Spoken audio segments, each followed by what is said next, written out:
What's up, y'all? What's up, race fans? You know who it is. Just your boy Smoke back in the building. Thank you and welcome back to the channel. It's been a minute since I kind of updated you guys on the car. It's got a carbon fiber roof now. It's got a nice new tune on the Haltech Elite 1500. Boost by gear setup. Car just rips. Running VP racing fuel in it. But today, this update, I am actually chasing the Gremlin because I did a pool the other day, you know, just to see how I feel, just to get my birthday was New Year's Day, so I went out to do a pool and hit it a little too hard. It blew the numbers off the side of the car. But ever since I did that pool, though, the car's idling at like crazy 4,000 RPM right now. We're gonna see we're gonna pop open the laptop and see what the problem is. And I'm a standalone newbie, so by admission. Like, this is the first time I ever had a standalone ECU on my car. So yeah, all the videos you ever seen, the car ain't never had a standalone. It's always been a E-Manage Ultimate. Is what I've always raced on. Always what I've always raced with. At one point, I had just a regular E-Manage when back in the street car days. If you look at my old videos back in the street car days, yeah. Ever since then, but since I've been racing though, it's been on the E-Manage Ultimate the whole time. So this is brand new to me. The first time I've had a standalone on the system, and I'm enjoying it. I'm enjoying the boost by gear setup. It's a very nice thing. It's like pulls and pulls and pulls. Like, it's crazy. But anyhow, so I'm gonna fire up the Haltech ECU on the laptop. I got it connected up already. Like I said, let me pull you up out here. I'm gonna switch this camera view so we're working with here. Sorry about that. Gotta take off the. There we go. All right, you can see what we're working with here. Got the Haltech inside the glove box. I got a AIM Solo 2 cable plugged into the Haltech 2, so when I get ready to get my Solo 2 hooked up, we'll be able to run from the Solo 2 and get that set up. But anyhow, I'm gonna fire this laptop up and we'll see what's going on. I'm gonna get this sent over to my guy, see if we can get that fixed out.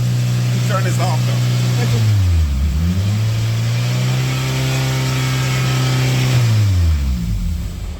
All right, so you can see how crazy loud that is. I did a hella hard pull that day, but that's what we got going on, and we're gonna try to get this resolved. I don't know if I'm just needing to clear the errors or what the deal is. So I'm gonna get this sent over to my guy and see what we need to do. So I called up P-Tuning, called up my tuner, and see what the problem might be. I thought it might be something in the Haltech, you know, and he was like, no, it sounds like a vacuum leak. And I was like, well, at first glance, I didn't see any lines that were off. But then he mentioned the intake manifold side.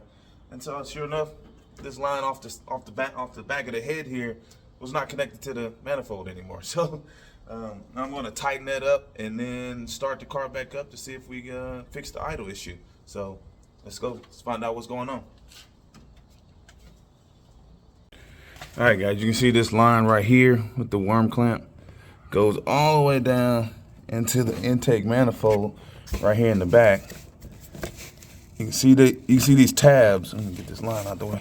You can see these plastic tabs off the intake manifold. Doesn't make it very very easy to get a worm clamp on there.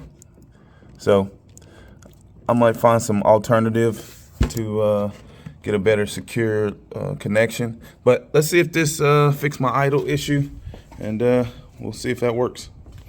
All right, guys, looks like that was the problem. I'm glad it's something that was so simple. So we are back in business. Nice little idle, about 1,000 RPMs. Car's still warming up, but we are no longer at 3,000 RPM idling.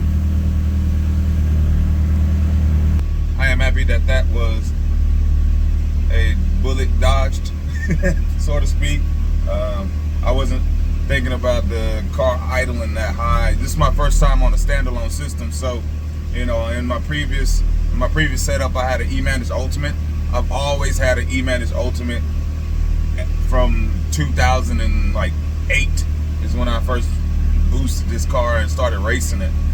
But ever since then, I've always had an E-Manage Ultimate, and this is the first season I'm actually going to be on the standalone. I can't wait to start testing the car out.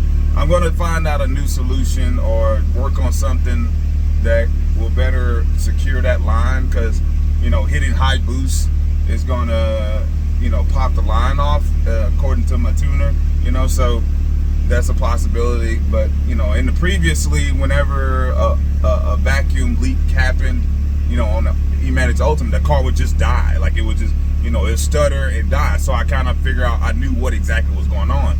But this is the first time I've ever had a vacuum line come off and it just skyrocket up to, like, you know, 4,000 RPM. So I didn't know. I thought like the Haltech had an issue or something had an issue that was bigger, you know, than what it turned out to be. So I'm so glad that it just turned out to be a line.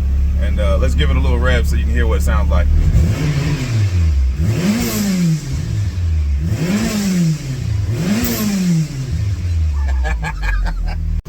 Alright guys, thanks for watching. That's my time. This is 2024.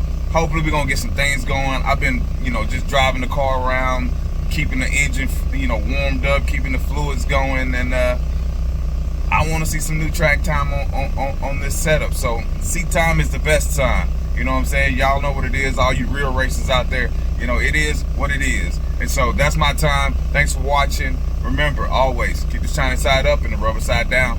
Peace.